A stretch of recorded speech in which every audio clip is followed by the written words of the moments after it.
ஏசாயா எழுதின தீர்க்க தரிசன புஸ்தகத்தினுடைய 10வது அதிகாரத்தில் ஆண்டவர் நமக்கு கொடுக்கிற முதல் வார்த்தை என்ன அப்படின்னு சொன்னா, இல்லை நான் உனக்கு லிமிட் அப்படின்ற ஒன்றை நீங்களா நியமிக்க வேண்டாம். இல்லை யாராவது ஒருத்தர் நியமித்ததை நினைச்சு நீங்க உங்களை குறுக்கி கொள்ள வேண்டாம். நான் உங்களை எவ்வளோ பெருக பண்ண முடியும் அப்படின்னா, நான் நம்புறேன் ஆண்டவர் நமக்காக வைத்திருக்கிற அந்த காரியத்திற்கு நம்முடைய பலவீனம் தடையா இருக்காது. உங்களுடைய ஞான குறைவு உங்களுக்கு தடையா இருக்காது. உங்களுடைய பணம் உங்களுக்கு தடையா இருக்காது. நான் நம்புறேன் ஏற்ற நேரத்தில் உங்களுக்கான வாசலை கர்த்தர் திறப்பார். ஏற்ற நேரத்தில் ஞானம் தேடி வரும். ஏற்ற நேரத்தில் ஆட்களை கர்த்தர் தேடி வர பண்ணுவார். இது உண்மை, இது உண்மை. இந்த சத்தத்தை கேட்குற யாரோ ஒருத்தருடைய இருதயத்தில் அப்படியே நீங்களாகவே எல்லையை அப்படியே நியமிச்சு இவ்வளோதான், எனக்கு இவ்வளோதான், எனக்கு வாச்சது இவ்வளோதான், என் திறமைக்கு இவ்வளோதான், என் படிப்புக்கு இவ்வளோதான் அப்படின்னு உங்க மனசு, ஒருவேளை யாரோ ஒருத்தருடைய மனசு உடஞ்சு போய் இருக்கலாம். எனக்கு இதெல்லாம் நடக்கலையே, இதனால எப்படி இது நடக்கும், எனக்கு வாச்சது இதுதான், இது இருக்கிறதுனால என்னால் வளர முடியாது, இது இருக்கிறதுனால என்னால் உயர முடியாது அப்படின்னு உங்க மனசுல திரும்ப அது வந்துட்டே இருக்கலாம். ஆண்டவர் வாக்கு கொடுக்குறார், அதெல்லாம் பொய். அந்த பொய்யை நீங்க நம்ப வேண்டாம். இந்த 7 நாட்கள் முழங்கால் யுத்த ஜெபத்திலே கலந்து கொள்கிற ஒவ்வொரு ஆண்டவருடைய பிள்ளையும் கர்த்தருடைய கையிலே இருக்கிற அலங்காரமான கிரீடம், கர்த்தருடைய கையிலே இருக்கிற விலையேற பெற்ற ஆயுதம், கர்த்தர் தெரிந்து கொள்ளப்பட்ட பாத்திரம், கர்த்தர் செலக்ட் பண்ணின பாத்திரம் நீங்க. அதனால முழங்கால் யுத்த ஜெபம் முடிய நீங்க என்ன ஜெபிக்கணும் அப்படின்னு சொன்னா, நான் வலதுபுறமும் இடதுபுறமும், ஹல்லேலூயா, உன் எல்லை விரிவாகட்டும், உன் கூடாரத்தின் எல்லை விரிவாகட்டும். தடை செய்யாதே. கர்த்தர் யாரோ பட்சல தடை செய்யாதே. உன் பலவீனங்களை தூக்கி வீசுங்க, அந்த வார்த்தைகளை தூக்கி வீசுங்க, அந்த மன போராட்டத்தை தூக்கி வீசுங்க. எத்தனை நாள் படுத்து கிடப்பீங்க? எத்தனை நாள் உட்கார்ந்துட்டு இருப்பீங்க? ஆண்டவர் எலியாவை பார்த்து கேட்ட முதல் வார்த்தை என்ன வார்த்தைன்னா, இங்க உனக்கு என்ன வேலை, இங்க உனக்கு என்ன வேலை? எங்கன்னா அந்த இடத்துல யாருமே இல்லை, அந்த இடத்துல ஊழியம் செய்ய முடியாது. யாருக்கும் தெரியாமல் மறைந்து ஒளிந்து கொண்டிருந்த இடத்துல கர்த்தர் போய் கேட்கிறாரு, இந்த இடத்துல உனக்கு என்ன வேலை? இந்த சத்தத்தை கேட்கிற, வெளியிலே எழும்பி வர முடியாம, வெளியில தலை காட்ட முடியாம, தன்னையே மறைச்சுக்கிட்டு தான் வாழ்க்கை அவ்வளவுதான் அப்படின்னு நினைச்சு ஒளிஞ்சு கொண்டிருக்கிற யாரையோ ஒருத்தரை பார்த்து கர்த்தர் இன்னைக்கு சவால் விட்டு கேட்கிறாரு, உனக்கு அங்க என்ன வேலை? உனக்கு அந்த இடத்துல என்ன வேலை? நீ இருக்க வேண்டிய இடம் அந்த இடம் அல்ல, நீ படுத்து கிடக்க வேண்டிய இடம் அந்த இடம் இல்ல, நீ உட்கார வேண்டிய இடம் அந்த இடம் இல்ல. கர்த்தர் எலியாவை மிகப்பெரிய இடத்துல கொண்டு போகும்படியாய், எஸ் அந்த அபிஷேகத்தினுடைய நிறைவு உங்க மேல இப்ப பற்றி பிடிக்கட்டும். தடைகள் உடையட்டும். நம் அக்கினி அந்த அக்கினி அபிஷேகம் இப்போ ஜீசஸ் ஏசாயாவில் சொன்ன அந்த வார்த்தை, இயேசுவே இப்பொழுது சத்துருடைய தலை நசுக்கப்படுவதாக, அவனுடைய கரங்கள் எடுக்கப்படுவதாக. வாலிப தம்பியை இப்போ வெளியே கொண்டு வாங்க ஆண்டவரே, தங்கச்சியை வெளியே கொண்டு வாங்க ஆண்டவரே. ஹதலரம் தனமர லோதர ஹதலரம. Thank you Jesus. இந்த 3வது நாள் ஆண்டவர் தெளிவா வாக்கு கொடுக்கிறாரு. நீங்க இதை விசுவாசிக்கணும், நீங்க இதை நம்பணும், நீங்க இதை அணைச்சுக்கணும், நீங்க இதை ஒவ்வொரு நாளும் அறிக்கை செய்யணும். நீங்க உங்களுடைய ஜெபத்துல இந்த வார்த்தையை நீங்க டெய்லி நினைக்கணும். இந்த முழங்கால் யுத்த ஜெபத்தோட நீங்க விட்டுறக்கூடாது. இந்த ஜெபம் முடிஞ்ச உடனே இந்த வார்த்தை மறைஞ்சிடக்கூடாது. அவர் எருசலேமை ஸ்திரப்படுத்தி பூமியிலே புகழ்ச்சியாக்குற வரைக்கும் அவரை அமர்ந்திருக்க விடாதிருங்க. உங்களை ஒரு லெவலுக்கு கர்த்தர் கொண்டு வருகிற வரைக்கும், நீங்க பயன்படுகிற வரைக்கும், நீங்க தேவனோட வாழ்ற வரைக்கும் விட வேண்டாம். இது கர்த்தர் உங்களுக்கு எழுதி கொடுக்கறது மாதிரி எழுதி கொடுக்கிறாரு. கர்த்தர் உங்களுக்கு நிறைய பேருக்கு நீங்க டைரியை தூக்கிட்டு ஒரு ஆட்டோகிராஃப் அப்படின்னு ஏசப்பாட்ட உங்களுடைய டைரியை கொண்டு போய் கையில கொடுத்தீங்கன்னா இன்னைக்கு இயேசு எழுதுவாரு. உங்க டைரியில என்ன எழுதுவார் தெரியுமா? கணுக்கால் அளவல்ல, முழங்கால் அளவல்ல, உனக்கு நீச்சலாலும் உன்னை பூமியின் மணலத்தனையாய், சமுத்திரத்தின் மணலத்தனையாய், ஓ ஹalleluya, பூமியின் தூளை போல, வானத்து நட்சத்திரங்களை போல. ஆமென். அந்த கட்டிலிருந்து நீங்க வெளியே வாங்க, அந்த கட்டிலிருந்து நீங்க வெளியே வாங்க, அந்த குறுகின மனப்பான்மையிலிருந்து நீங்க வெளியே வாங்க, நீங்க வெளியே வாங்க. ஆண்டவரிடத்துல சொல்லுங்க, இந்த தாகத்தை என் மேல ஊற்றுங்க ஆண்டவரே, இந்த தாகத்தை என் வாஞ்சை என் மேல ஊற்றுங்க ஆண்டவரே, என் பிள்ளை மேல ஊற்றுங்க ஆண்டவரே. இப்போ இது உங்களுக்கானது மட்டும் இல்ல, இது உங்க பிள்ளைகளுக்கான ஜெபமும். இப்போ நிறைய பிள்ளைகளுக்கு அந்த தரிசனத்தை வாலிப தம்பி சத்தமா கையை உயர்த்தி, வாலிப தம்பி தங்கச்சி கையை உயர்த்தி சொல்லு, இந்த தரிசனத்தை ஆண்டவர் மேல வைக்கட்டும், ஆண்டவர் மேல வைக்கட்டும். இந்த தரிசனத்தை கர்த்தர் உன் மேல வச்சிட்டாருன்னா நீ முடங்கி கிடக்க மாட்ட, நீ முடங்கி படுத்து கிடக்க மாட்ட, நீ ஒரு அறைக்குள்ள அடங்கி இருக்க மாட்ட. ஆண்டவர் உன்னை வெளியே கொண்டு வருவார்ல. ஏசப்பா, ஏசப்பா, இந்த தரிசனம் எனக்குள்ள பற்றி எரியட்டும் சொல்லுங்க. சாப்பிடும் போது, தூங்கும் போது, நடக்கும் போது, டிராவல் பண்ணும்போது, எப்பவும் இந்த தரிசனம் உங்க மேல அப்படி அக்கினியாய் உங்க பிள்ளைங்க மேல. இயேசுவே, இப்பொழுது படுக்கையில கிடக்கிற உம்முடைய பிள்ளை, எழும்ப முடியாம இருக்கிற பிள்ளை, மொடமாக்கப்பட்டிருக்கிற பிள்ளை, அந்த மொடனான அந்த பையன், அந்த மொடமான அந்த பொண்ணை இப்போ இயேசுவே உம்முடைய வல்லமை உள்ள அபிஷேகம் அந்த தாய் ஜெபம் பண்றத பாருங்கப்பா. என் புள்ள மொடமா கிடக்குறானே, என் புள்ள முடங்கி போய் கிடக்குறானே, இப்போ எழுப்புதல் எழுப்புதல் எழுப்புதல் எழுப்புதல் எழுப்புதல், அந்த பிள்ளைக்குள்ள இப்போ எழுப்புதல். அந்த எழுப்புதல், அந்த எழுப்புதல், அந்த எழுப்புதல், அந்த எழுப்புதல், எழுப்புதல். ஆமென். காற்றை நாம் காண மாட்டோம், மழையை நான் பார்க்க மாட்டோம், வாய்க்கால்கள் தண்ணீரால் நிரப்பப்படும். இன்னொரு விசை கூட கரங்களை தட்டி எல்லாரும் முழு பலத்தோடு அந்த பாடலை பாடி, எஸ், நான் காற்றை காண மாட்டேன், மழையை பார்க்க மாட்டேன், ஆனாலும் பள்ளத்தாக்கை தண்ணீரால் நிரப்ப பண்ணுகிற தேவன் என்னோடு கூட இருக்கிறார். ஹalleluya. சமுத்திரத்தின் மணலத்தனையாய், பூமியின் தூளை போல, வானத்து நட்சத்திரங்களை போல உன்னை நான் பெருக பண்ணுவேன். ஹalleluya. ஏசாயா எழுதின தீர்க்க தரிசன புஸ்தகத்தினுடைய 10வது அதிகாரத்திலே ஆண்டவர் கொடுக்கிற முதல் வார்த்தை, உங்களுக்கு யாரும் தடைக்கல்லையோ நியமிக்கவே முடியாது. ஆண்டவர் சொல்றாரு, நாம் பரவி போகிற ஆறு. ஹalleluya. இந்த தரிசனம் எல்லாருடைய இருதயத்திலையும் அப்படியே இருக்கும் என்று நான் நம்புறேன். இந்த இருதயத்துக்குள்ள இருக்கட்டும். நம்பர் 2, இரண்டாவதாக இந்த ஏசாயா எழுதின தீர்க்க தரிசன புஸ்தகத்தினுடைய 10வது அதிகாரத்தினுடைய 26வது வசனத்தை நம்ம வாசிக்க போறோம். Thank you Jesus. 10ஆம் அதிகாரம் 26வது வசனம்.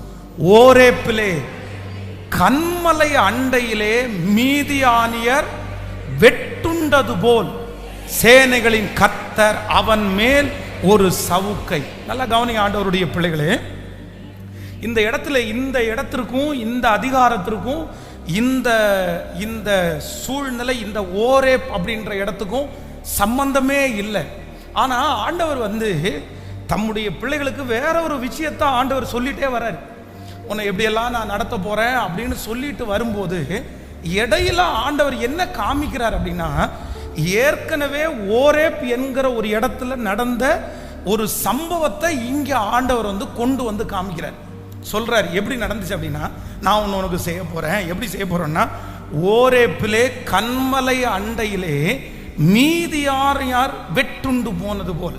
இது எங்க அப்படின்னு வாச்சிங்க அப்படின்னு சொன்னா, நீங்க அப்படியே நியாயாதிபதிகளின் புஸ்தகத்துக்கு வாருங்க. நியாயாதிபதிகளின் புஸ்தகம் 7ஆம் அதிகாரத்தினுடைய 24வது வசனத்தை வாசிக்கலாமா? நியாயாதிபதிகளின் புஸ்தகம் 7ஆம் அதிகாரம் 24வது வசனத்தை வாசிக்கலாம். கிதியோன் எப்ராயிம் மலையெங்கும் ஆட்களை அனுப்பி மீதியானியருக்கு விரோதமாய் பாளையம் இறங்கி பெத்தாபிரா இருக்கும் யோர்தான் மட்டும் வந்து அவர்களுக்கு முந்தி துறைகளை கட்டி கொண்டார்கள் என்று சொன்னான். அப்படியே எப்ராயிமின் மனுஷர் எல்லாரும் கூடி பெத்தாப்பா இருக்கும் யோர்தான் மட்டும் வந்து துறைகளை கட்டிக்கொண்டு. இப்போ இன்னொரு வசனத்தை கூட வாசிக்கலாம். நியாயாதிபதிகளின் புஸ்தகம் 8ஆம் அதிகாரத்தினுடைய 1வது வசனம். நீங்க இதை கவனிச்சீங்கன்னா தான் புரியும். 8ஆம் அதிகாரம் 1வது வசனம். அப்பொழுது எப்ராயிம் மனுஷர் அவனை நோக்கி, நீர் மீதியானியர் மேல் யுத்தம் பண்ண போகிற போது எங்களை அழைப்பிக்கவில்லையே, இப்படி நீர் எங்களுக்கு செய்தது என்ன அவனோ என்று அவனோடே பலத்த வாக்குவாதம் பண்ணினார்கள். எல்லாரும் நல்ல கவனமா கவனிச்சுங்க. இப்ப என்ன நடக்குது அப்படின்னு சொன்னா, இந்த ஓரேபிலே என்ன சம்பவம் நடந்துச்சு அப்படின்னு சொன்னா, இந்த கிதியோன் என்கிற தேவனுடைய பிள்ளை இந்த நியாயாதிபதிகள் புஸ்தகத்தில் யுத்தத்திற்கு போகிறதற்கு எக்காலம் ஊதி எல்லா ஜனங்களையும் வர சொல்றாரு, எல்லா கோத்திரங்களையும் வர சொல்றாரு. அப்போ யார வர சொல்லல அப்படின்னு சொன்னா, இந்த எப்ராயிம் கோத்திரத்திலே உள்ளவர்களுக்கு அழைப்பு கொடுக்கவே இல்லை. ஏன் அப்படின்னா, நீங்க வந்து யாக்கோபுக்கு 2 பிள்ளைகளை வேதம் சொல்லுகிறது, எப்ராயிம், இது யோசேப்பு, எப்ராயிம் மனாசே. ஆனா இந்த யாக்கோபு வந்து தன்னுடைய கடைசி காலத்துல இவங்க 2 பேரையும் தனக்கு முன்பாக கொண்டு வந்து நிறுத்துகிறார். தேவனுடைய பிள்ளை மனாசேயும் எப்ராயிமே கொண்டு வந்து நிறுத்துகிறார். அப்போ இந்த தகப்பனுடைய கையை அவனுக்கு 2 கண்ணும் தெரியல. அப்ப பிள்ளை என்ன பண்ணுது அப்படின்னா, தன்னுடைய வலது கையை மனாசையின் மேலையும் இடது கையை எப்ராயின் மேலையும் அவர் வைக்கும் போது இந்த தகப்பன் என்ன பண்ணிட்டார் அப்படின்னா, அப்படி இல்லை அப்படின்னு சொல்லி தன்னுடைய வலது கரத்தை இப்ப எடுத்து யார் மேல வச்சாங்க அப்படின்னு சொன்னா, எப்ராயிம் மேல வச்சாங்க. இப்போ மனாசையினுடைய கோத்திரம் தான் யார் அப்படின்னா இந்த கிதியோன், மனாசை கோத்திரத்துல. அப்போ இவருக்குள்ள இவர் எவ்வளவு நல்லவரா இருந்தாலுமே இந்த எப்ராயிம் வந்து தனக்கு முன்பாக ஆசீர்வாதத்தை பறித்து கொண்டு போனதுனால இவரை யுத்தத்திற்கு கூப்பிடவே இல்லை. ஆனா இந்த யுத்தம் மும்முரமாய் நடந்து கொண்டிருக்கிறது. இவர்களால பெரிய அளவில் வெற்றி அடைய முடியல. உடனே இந்த எப்ராயிம் கோத்திரத்தில் இருக்கிறவங்க பார்த்துட்டு சும்மா இருக்காம என்ன பண்றாங்க அப்படின்னு சொன்னா, இந்த மனாசே புத்திரருக்கு முன்பாகவே ஓடி ஓரேபிலே ஒரு மிகப்பெரிய ரட்சிப்பை அந்த யுத்தத்திலே இவங்க மூலமா நடந்துச்சு. அப்பதான் கிதியோன் வந்து சொல்றாரு, உங்களை நான் கூப்பிடல, என் மேல இருக்கிறது தப்பு தான், ஆனா நீங்க எதையுமே மனசுல வைக்காம இப்பொழுது முன்னாடி போய் இந்த யுத்தத்துல பெரிய வெற்றியை கொண்டு வந்தீங்களேன்னு நீங்க இந்த அதிகாரத்துல வாசிக்கும் போது உங்களுக்கு புரியும். அப்போ ஆண்டவர் வந்து நம்முடைய இருதயத்திலே கர்த்தர் இந்த ஏசாயா 10வது அதிகாரத்துல 2வது என்ன சொல்றாரு அப்படின்னு சொன்னா, ஓரேபிலே புறக்கணிக்கப்பட்ட ஒரு நபர் யார் அப்படின்னா, லிஸ்ட்ல வராத ஒரு ஆள் யார் அப்படின்னா இந்த எப்ராயிம் கணக்கிலே வராத ஒரு மனுஷன். எப்ராயிம் அழைக்கப்படாத ஒரு தேவனுடைய பிள்ளை. எப்ராயிமுடைய பேர் அந்த நேம் லிஸ்ட்ல வரல. ஆனா ஆண்டவர் என்ன வாக்கு கொடுக்கிறார் அப்படின்னு சொன்னா, அவன் இல்லாம இந்த யுத்தமும் இல்லை, அவன் இல்லாமல் வெற்றியும் இல்லை, அவன் இல்லாமல் யுத்தமும் இல்லை, அவன் இல்லாமல் வெற்றியும் இல்லை. நான் நம்புகிறேன் இந்த சத்தத்தை கேட்கிற ஆண்டவருடைய பிள்ளையே, எத்தனையோ பேருடைய லிஸ்ட்ல உங்க பேர் இல்லாமல் இருக்கலாம். நீங்கள் இன்றி போன அந்த இடத்துல உங்களுடைய பெயர் இல்லாமல் இருக்கலாம். பல இடங்களிலே உங்க இடம் உங்க பேர் அங்கே பொறிக்கப்படாமல் இருக்கலாம். ஆனா ஆண்டவர் வாக்கு கொடுக்கிறார், நீ என்னுடைய கரத்திலே இருக்கிற எப்ராயிம், நான் உன்னை கைப்பிடித்து நடக்க பழக்கின கர்த்தர் வாக்கு கொடுக்கிறார். அவர்கள் லிஸ்ட்ல நீங்க இல்லாம இருக்கலாம், ஆனால் பரலோக தகப்பனுடைய அந்த லிஸ்ட்ல கர்த்தர் உங்க பேரை வச்சிருக்கிறாரு. ஹல்லேலூயா. அப்பாவுடைய லிஸ்ட்ல மூத்த மகனுடைய பேரு, மகளுடைய பேர் இருக்கலாம், உங்க பேர் இல்லாமல் போகலாம். ஆனா ஆண்டவர் வாக்கு கொடுக்கிறாரு, இந்த பூமியினுடைய தகப்பனுடைய லிஸ்ட்ல நீங்க இல்லாவிட்டாலும் பரம தகப்பனுடைய லிஸ்ட்ல நம்புறவங்க கரங்களை தட்டி முழு பலத்தோடு, இது தீர்க்க தரிசனமான வார்த்தை, இது தீர்க்க தரிசனமான வார்த்தை. உன் பிள்ளையினுடைய பெயரை கர்த்தர் முதன்மைப்படுத்த போகிறார். ஹல்லேலூயா. ஈசாய்க்கு எத்தனையோ பிள்ளைகள் இருந்தார்கள். எல்லா பிள்ளைகளையும் அந்த நாட்டினுடைய ராஜாவை தெரிந்து கொள்ளுகிறதற்கு வர்றேன்னு தீர்க்கதரிசி சொன்ன உடனே எல்லாருடைய பேரையும் எழுதின அந்த ஈசாய் தாவீதுனுடைய தகப்பனார் தாவீதுனுடைய பேரை மட்டும் அந்த இடத்துல எழுதவே இல்லை. அவனுடைய கற்பனையில தாவீது இல்லை, அவனுடைய பேர்ல அந்த லிஸ்ட்ல தாவீதுனுடைய பெயர் எழுதப்படல. ஆனா வேதம் சொல்லுகிறது அந்த இடத்துல என் தேவனாகிய கர்த்தர் ஒரே ஒருத்தருடைய பெயர் தான் எழுதினார், அது தாவீதுனுடைய பெயர். இன்றைக்கு இந்த சத்தத்தை கேட்கிற உங்க பிள்ளையினுடைய பெயரை தான் கர்த்தர் அங்க எழுதி வைத்திருக்கிறார். இதை நம்புறவங்க முழு மனதோடு, ஐயா வாலிப தம்பி வாலிப தங்கச்சி, ஆண்டவர் மேல வச்சிருக்கிறாரு. உன் பேரை கர்த்தர் எழுதுறாரு. நீ ராஜாக்களோடு உட்கார கர்த்தர் உன் பேரை எழுதுறாரு. ஹல்லேலூயா. பிரபுக்களோடு அமர பண்ணுவதற்கு கர்த்தர் உன் பேரை எழுதுறாரு. பாஸ்டர் பேரை எழுதல, ஆனா கர்த்தர் பேரை எழுதுறாரு. நம்புறவங்க கைகளை மேல உயர்த்தி, இயேசுவே அந்த கிருபை இப்போ ஏசாயா எழுதின தீர்க்க தரிசன புஸ்தகத்தினுடைய 10வது அதிகாரத்தினுடைய அந்த வாக்குத்தத்தம் இப்பொழுது என் மேல், என் பிள்ளையின் தலையின் மேல். ஹல்லேலூயா, ஹல்லேலூயா, ஹல்லேலூயா, ஹல்லேலூயா. எழுதப்படாத ஒரு பெயர் முதன்மையான பெயராய் மாறுகிறது. எழுதப்படாத ஒரு பெயர், அந்த பெயர் தான் இருந்தால் தான் வெற்றி என்று முன்வறிவிக்கப்படுகிறது. நன்றி ஐயா. என் பிள்ளை எப்ராயிமை யார் தள்ள முடியும்? என் பிள்ளை எப்ராயிமை யார் தள்ள முடியும்? யாரோ ஒருத்தருக்கு ஆண்டவர் தீர்க்க தரிசனமா தான் பேசுறாரு. என்ன மட்டும் ரிஜெக்ட் பண்ணிட்டாங்க பாஸ்டர், என் பிள்ளைய மட்டும் வேணான்னு சொல்லிட்டாங்க பாஸ்டர், என்ன மட்டும் அவங்களுடைய கணக்கிலே வைக்கல பாஸ்டர். இவெல்லாம் ஒரு ஆளா? சொந்தக்காரங்க நிறைய பேர் உங்களை பார்த்து அப்படித்தானே சொன்னாங்க, உங்க பிள்ளைய முன்னாடி நிறுத்து, அவெல்லாம் ஒரு ஆளுன்னு நினைச்சு.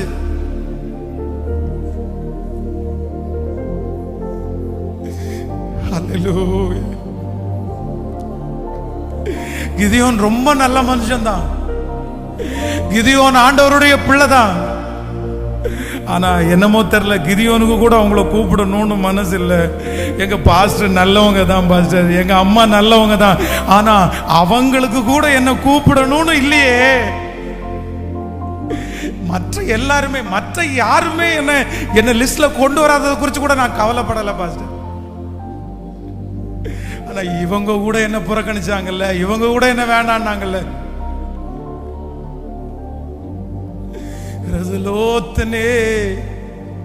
இங்க இருக்கிற நிறைய பேர் ஆண்டவர் அப்படிதான் வளர்த்தினார். உங்களை சின்ன வயசுல இருந்து ஆண்டவர் அப்படிதான் வளர்த்தினார். மகனே, உன் பேரு நல்ல இடத்துல எந்த இடத்துலயுமே உன் பேர் வரவே இல்லப்பா, எந்த இடத்துலயுமே வரலான ஆண்டவர் மட்டும் இன்றைக்கு இந்த யுத்த ஜபத்துல கர்த்தர் இல்ல லிஸ்ட்லே இல்லாத உன் பேரு முதன்மையான பெயராய் வைக்கப்படுகிறது. லிஸ்டிலே இல்லாத பெயர் உனக்கு முதன்மையான பெயராய் வைக்கப்படுகிறது. அந்த கூட்டத்தில் ஆண்டவர் முதலாவது உங்க பேரை தான் எழுதுறாரு. உங்க வம்சத்துல ஆண்டவர் உங்க பேரை தான் முதல்ல எழுதுறாரு. உங்க பிள்ளையினுடைய பேரை தான் கர்த்தர் முதல்ல எழுதுறாரு. ஜெபிக்க. ஹல்லேலூயா, ஹல்லேலூயா. குழந்தை பாக்கியத்தில் உங்க பேர் தான் ஃபர்ஸ்ட் எழுதப்படுது. வியாதியிலிருந்து சுகத்தில் உங்க பேர் தான் முதல்ல எழுதப்படுது. இப்போ எழுதப்படுது. தேவன் சொல்லுகிறார், வாக்கு கொடுக்கிறார், உங்க பேர் எழுதப்படுது. ஆமென், ஆமென், ஆமென், ஆமென். சத்தமா வாலிப தம்பிகளும் தங்கச்சிகளும் ஏசப்பான்னு கூப்பிடுப்பா. முழு பலத்தோட இது நடக்கட்டும். உங்க கணவனாருடைய பேர் எழுதப்படட்டும். வாலிப தங்கச்சி நீ ஏசப்பா விட்டுறாத, தம்பி ஏசப்பா விட்டுறாத. ஹல்லேலூயா. 20 ஆண்டுகள் தாண்டி கர்த்தருடைய வருகை தாமதிக்குமானால் உனக்கு ஒரு பெரிய எதிர்காலமே இருக்கிறது.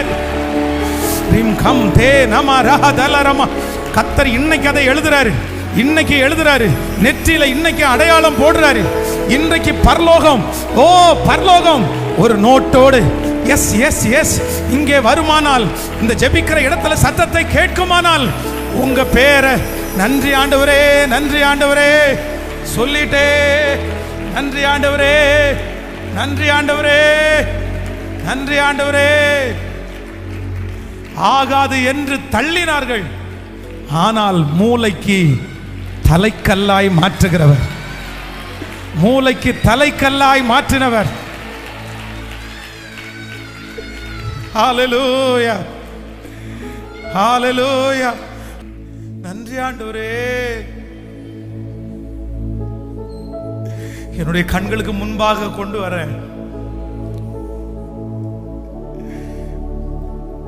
பாஸ் பண்ணவங்களுடைய லிஸ்ட் எல்லாம் போர்டுல எழுதி போட்டிருக்கும் போது என் பேர் அந்த இடத்துல கண்டுபிடிக்கவே முடியல. ஹல்லேலூயா, அந்த பேர் அந்த இடத்துல இல்லை. ஓட்டப்பந்தயத்தில் ஜெயிச்சவங்களுடைய லிஸ்ட் எழுதும் போது என் பேர் அந்த இடத்துல இல்லை. நிறைய இடத்துல என் பேர் இல்லை, பேர் இல்லை, பேர் இல்லை. ஹல்லேலூயா. இங்கே நிறைய பேர் அப்படிதான் உட்கார்ந்து இருக்கிறார். இந்த சத்தத்தை கேட்கிற நிறைய பேருடைய குடும்பத்தில் உள்ள சிலருடைய மதிப்பை, சிலருடைய உயர்வை எழுதி அவங்க பேரை எழுதினா இந்த சத்தத்தை கேட்கிற நிறைய பேருடைய பேர் கீழே கிடக்குது. ஆனா உங்க பேர் தான் மேல வர வேண்டியது. ஆனா ஆண்டவர் சொல்றாரு, இல்லப்பா, இதே இந்த சத்தத்தை கேட்கிற நிறைய பேருடைய பேரு நிறைய இடத்துல எழுதப்படல. ஆனால் ஆண்டவர் முதன்மையா எழுதினதுனால இன்னைக்கு அவங்க நிறைய பேர் சாட்சிகளாய் நிற்கிறது உண்மை. அப்படி நிற்கிறது உண்மையா இருக்குமானால் உங்க வாழ்க்கையிலையும் ஆண்டவர் வாக்கு கொடுக்கிறார், கண்டிப்பா அது உண்மையாகும். நன்றியப்பா, நன்றியப்பா, நன்றியப்பா. சில நேரத்தில் ஆண்டவர் வந்து நம்ம பிறக்கும் போது, நம்ம கிளம்பும் போது, நம்ம விசுவாச ஓட்டத்தை துவங்கும் போது நம்ம எவ்வளோ பெரிய டெஸ்டினி, எவ்வளோ பெரிய எல்லையை அடைய போறோன்றத ஆண்டவர் சொல்லவே மாட்டார். அதே போல எவ்வளவு தடைகள் வருகிறது கூட ஆண்டவர் சொல்ல மாட்டார். இஸ்ரவேல் ஜனங்கள் வந்து எகிப்து தேசத்தை விட்டு கிளம்பும் போது என்ன நினைச்சிட்டு கிளம்புனாங்க அப்படின்னு சொன்னா, இனி நமக்கு எதிரி யாருமே இல்லை, அவ்வளவுதான், பிரச்சனை எதுவுமே இல்லை, பொன்னோடும் பொருளோடும். அது வரைக்கும் அவங்க வாயில பாட்டு வரல, ஆனா அப்ப பாட்டு வந்துருச்சு, பாட்டு பாடிட்டே போனாங்க. ஆனா வேதம் சொல்லுது, கொஞ்ச தூரம் வர்றதுக்குள்ளேயே செங்கடல், அந்த செங்கடல்ல இருந்து அவங்க எதிர்த்து பார்த்தா யாரு திரும்பி வரமாட்டோம்னு நினைச்சாங்களோ அந்த பிரச்சனை அவங்கள துரத்திட்டு வருது. இப்ப ஏன் இந்த சத்தத்தை கேட்கிற நிறைய பேருக்கு இதே கேள்வி இருக்கலாம், அது முடிஞ்சிருச்சுன்னு நினைச்சு தானே பஸ் நான் டிராவல் பண்ணேன், அது முடிஞ்சிருச்சு தான் நினைச்சேன், ஆனா திரும்பி அது ஏன் தொடர்ந்துச்சு, அது திரும்பி ஏன் வந்துருச்சு. இப்போ ஒன்னு நினைச்சுங்க, இஸ்ரவேல் ஜனங்களை துரத்துறதுக்கு யாருமே இல்லை, செங்கடல் முன்னாடி நிக்குது. ஆண்டவர் வந்து மோசையினுடைய கோலை நீட்டி செங்கடலை இரண்டா பிளக்க சொல்லி இப்ப நடந்து போங்கன்னு சொல்றாருன்னு வச்சுங்களேன். எத்தனை பேர் நடந்திருப்பாங்கன்னு நினைக்கிறீங்க சொல்லுங்க? ரெண்டு பக்கமும் குவியலா என்ன இருக்குது, தண்ணி இருக்குது. அந்த தண்ணிக்கு இடையில அத்தனை கிலோமீட்டர் அவங்க நடந்து அக்கறை போகணும். இந்த தொட்டா தண்ணி, கை வச்சா தண்ணி, இந்த தண்ணி தான் மேல விழுந்தா அவங்களால யாராலையுமே என்ன பண்ண முடியாது. அப்போ ஆண்டவர் வந்து எகிப்தியரை முற்றிலுமா அழிக்காம கொஞ்சம் ஆண்டவர் வச்சிருந்தாரு. எகிப்தியருடைய இருதயத்தை ஆண்டவர் கடினப்படுத்தினாரு. எதுக்கு அப்படின்னு சொன்னா, இஸ்ரவேல் ஜனங்களை பயமுறுத்துறதுக்கு இல்ல, அழிக்கிறதுக்கு இல்ல. ஒழுங்கா செங்கடலை திறந்து உன்னை நடக்க பண்ணா நீ ஒருத்தனும் போக மாட்ட, நீங்க அத்தனை பேரும் கரையிலே நிப்பீங்க பயந்து.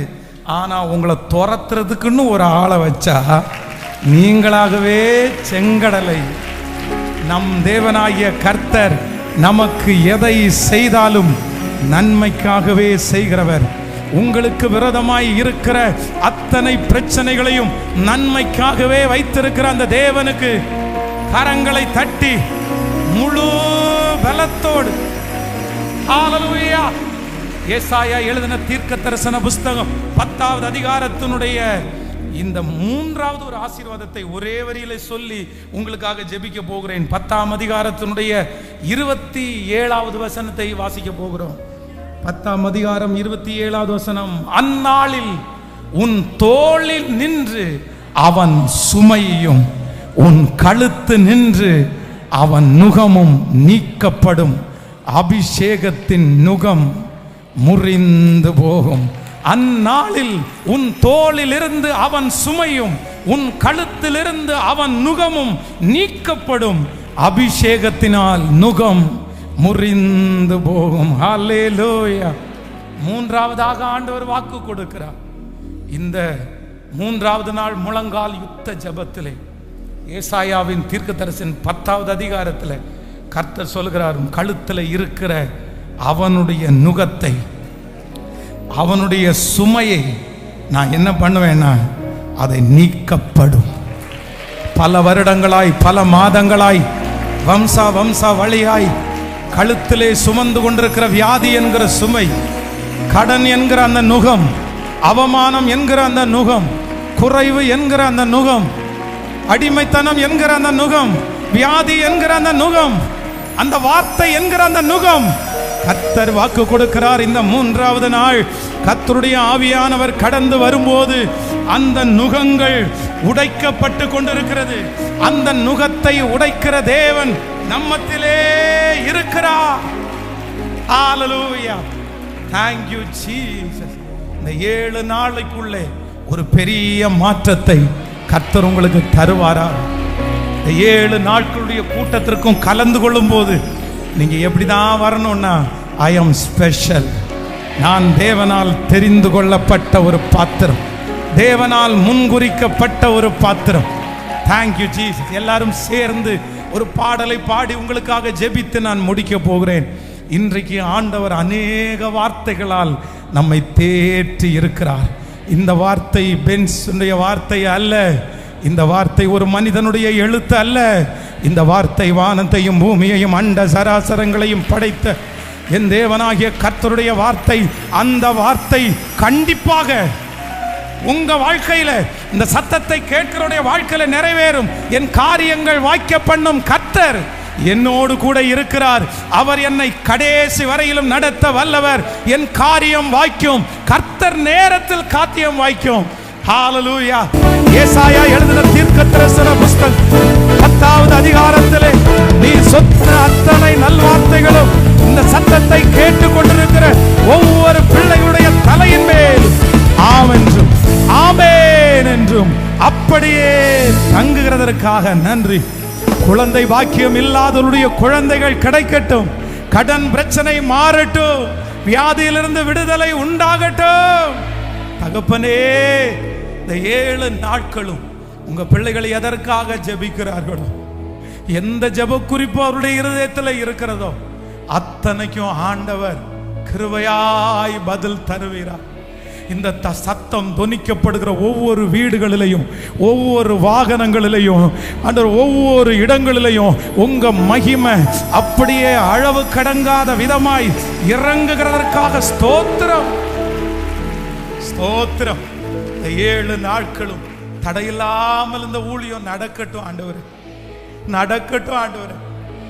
எங்க உங்க கையில தாழ்த்துறோம் ஆண்டவரே, வெறுமையாக்குறோம்பா. எங்களால ஒன்றும் இல்லை ஆண்டவரே, ஒன்றும் இல்லை. நாங்க அப்பிரயோஜனமானவர்கள் ஆண்டவரே, எங்களால ஒன்றும் செய்ய முடியாதுப்பா. நாங்க மண்ணான மனுஷங்கப்பா. நன்றி ஆண்டவரே. இந்த சத்தத்தை ஆன்லைன்ல கேட்டுக்கொண்டிருக்கிற பிள்ளைகள் மேல ஆண்டவருடைய மகிமை இறங்கட்டும். அவங்களுடைய ஜெபங்களுக்கெல்லாம் பதில் தருவீரார்.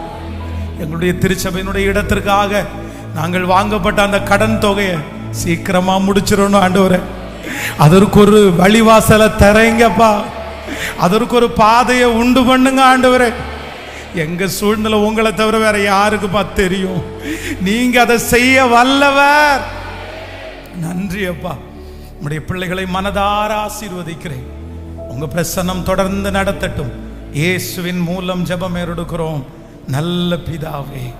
என் ஆத்துமாவே கர்த்தரை ஸ்தோத்திரி, என் முழுவதுமே அவர் பரிசுத்த நாமத்தை ஸ்தோத்திரி. என் ஆத்துமாவே கர்த்தரை ஸ்தோத்திரி, கர்த்தர் செய்த சகல உபகாரங்களையும் மறவார். நம்முடைய ஆண்டவராகிய இயேசு கிறிஸ்துவின் கிருபை, பிதாவாகிய தேவனுடைய அன்பு, பரிசுத்த ஆவியானுடைய அந்யோன்ய ஐக்கியம் நம்மனரோடும் இன்றும் என்றும் சதா காலம் கூட இருப்பதாக. ஆமென். ஹல்லேலூயா, ஹல்லேலூயா.